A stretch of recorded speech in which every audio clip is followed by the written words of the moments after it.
गोकुळ संघानं की आपल्या आर्थिक वर्षामध्ये पुरवठा केलेल्या दूध उत्पादकानं दुधापोटी दूध दरवाढ पत्रक म्हणून काय म्हणतात जाहीर डिक्लेरेशन केलेलं असतं आणि जाहीर डिक्लेरेशन करताना त्यांनी प्रति लिटर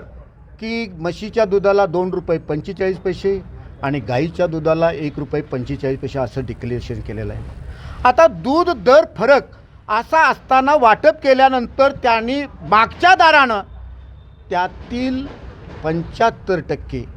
की डिबेंचर रूपामध्ये त्यांनी कपात केली। आता डिबेंचरमध्ये उत्पादकाला माहिती नाही, डिबेंचर म्हणजे साधा कर्ज रोखा ज्या उत्पादकानं कर्ज काढलेलं आहे,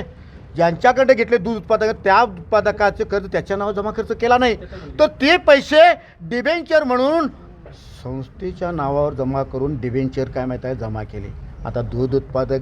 मोठा दूध उत्पादक आपल्या जनावरांच्या गोठामध्ये कायम रात्रंदिवस राबत असतो, दूध मोठ्या प्रमाणात उत्पादन करतो आणि उत्पादन केलेलं दूध संघाला पाठवतो आणि दुधाच्या रात्रंदिवस म्हणजे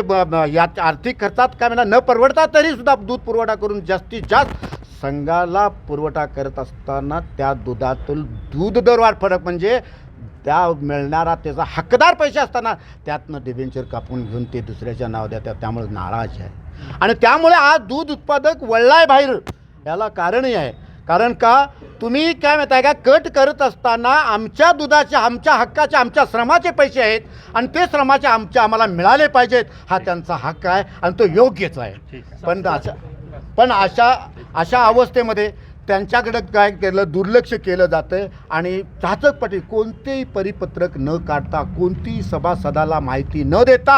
हे डिबेंचर रूपानं कपात करून त्यांची अन्याय फसवणूक आणि आर्थिक पिळवणूक केली जाते, ही रोखली जायला पाहिजे आणि त्याचा न्यायाच्या भूमिकेने त्याला ते मिळालं पाहिजे।